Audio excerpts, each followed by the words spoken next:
Hi everyone, my name's Anne Marie. Welcome to Card Making Project 586.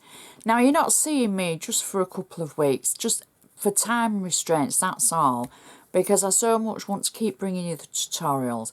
And as you'll appreciate, it takes a little bit of time for the editing to put it all together when you see me at the front and all the pictures and etc.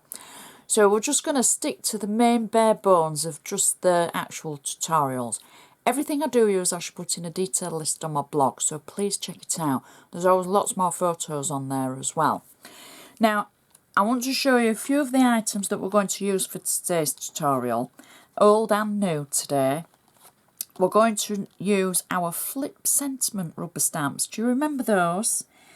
I think they are a classic set of sentiments that you can use for so many of your projects. So we're going to use those. If you don't have them, you'll be able to substitute it. It's for the insert. So you'll be able to substitute it with something that you maybe have got in your stash. Now I'm also going to use one of my favourite embossing folders, and it's called In the Vines, and it's from the Bird Cages and Branches collection. And it's just a beautiful embossing folder. Again, if you don't have it, don't panic. Use any of your other embossing folder. It's only for the embossing edges. I'll show you what I mean when we get to it. So it's not imperative that you use this one. And I'm also, I'm sorry to my UK friends, but I'm also going to be using the original compendium die set. It's not been in the UK yet, so I'm sure you'll have nesting dies that you could use instead. We're going to be using one of these shapes, and you're going to have to forgive me because I really don't know what the shape is called. But we're going to be using one of those shapes for the insert, and then we're going to be using one of these shape labels for the front of the card. Again, if you don't have them, don't get strung up about it. Use some of your nesting dies, whether they're the rectangles, ovals, etc. If it's a shape, great. If it isn't, just cut it out on your trimmer and use rectangles. It'll still work. This is quite a quick and easy card, I think. Now, the base card I'm using is from the Anna Griffin Treasury card set. And these are the card blanks that went with all the Treasury stamps. And I think this is a beautiful card base, and it doesn't need a lot, covering it up. So we want to still see some of the pattern. I'm going to use my bone folder from the Anna Griffin tool collection to make sure my crease along the edge is nice and sharp. And for any new crafters, I've already added my name on the back where it says handmade by. If you put your name in there, when you give it to the recipient, they'll know who's made it for them, and if they keep it, they'll be able to remember that from in time to come. So even though it's a designed card blank, we're going to still jazz up the inside. So the first thing that I've got for the inside is a piece of ivory cardstock, and I've tinted the edges with spun sugar. It was wilted violet on Monday, and I said spun sugar, I corrected myself. But today is spun sugar, and I've just blended the ink into the edge, just using my blending tool. So you could use whatever ink you have in your stash if you don't have this. Just so happens that I've got some gorgeous distress inks, and I think it works perfectly. And it just gives it a little bit of a tint for when we add it to the insert. So I've got flat tape on the back of it, and I'm just going to position it through the centre of the card. Now I've cut the cardstock down to 6.8 by 4.8 inches so that it gives a nice frame around the edge. So I'm hoping you can just see that, where the ink just shows that I've, tinted the edges. There we go. Next, now this is the little bit that I think is just so pretty. And again for the outside. What I've done is I've embossed using our Into the Vines embossing folder onto ivory cardstock. I've then used the same ink for the embossing as I've used for the base layer. and I've just shaded it slightly. Then I've used one of the shaped dies from the compendium set to cut out an aperture. Now this is one of my favourite things to do. We did it on Monday with a small circle, but I think the shaped apertures look great as well, and they can, you know, they can give such interest to a card. So when I've put it back through to die cut the actual shape, it's flattened some of the embossing. But because I've inked it before I put it through, you've still got the interest of the actual pattern that's on the embossing.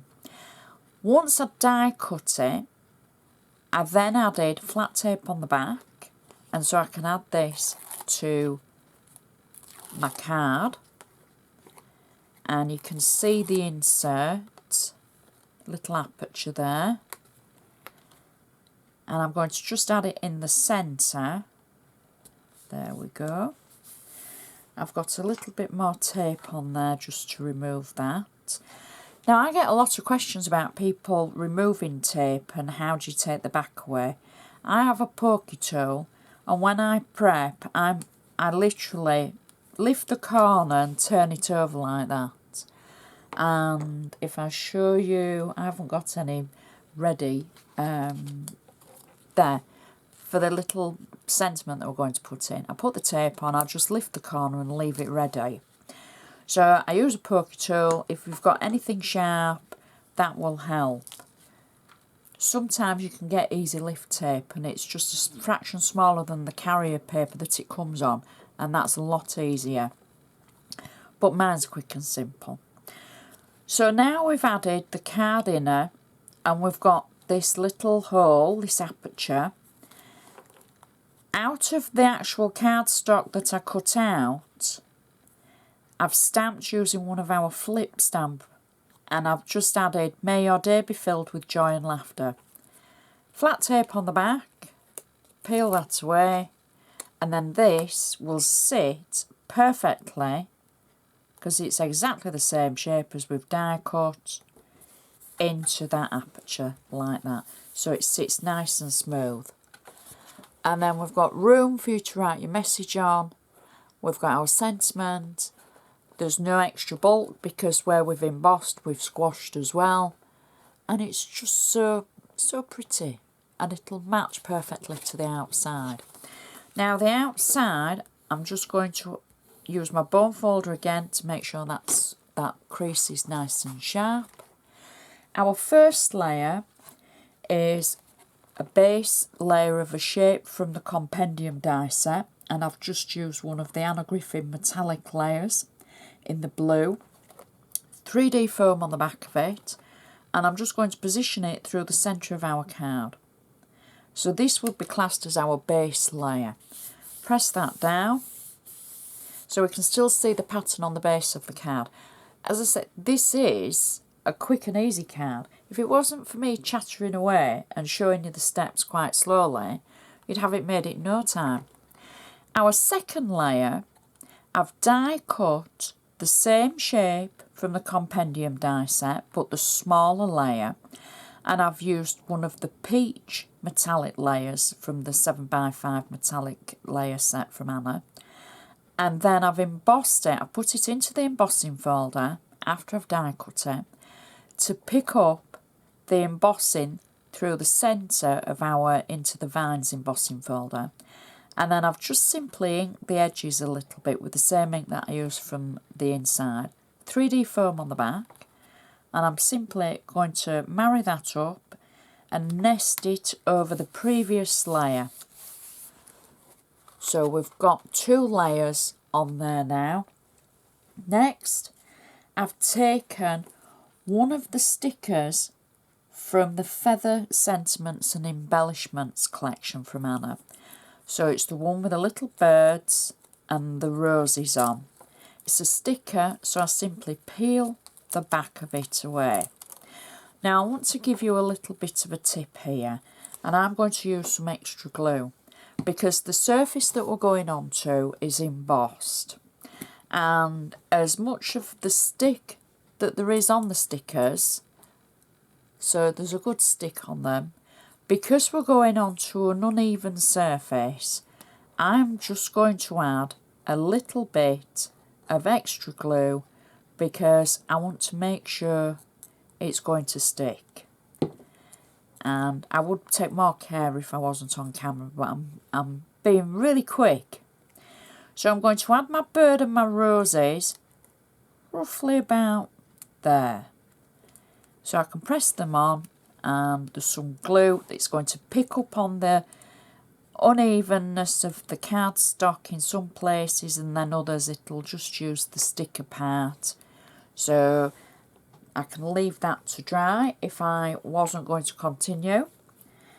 Next, I've taken 2 beautiful butterflies, and these are stickers from the bird cages and the favourite butterflies and bird 3D stickers.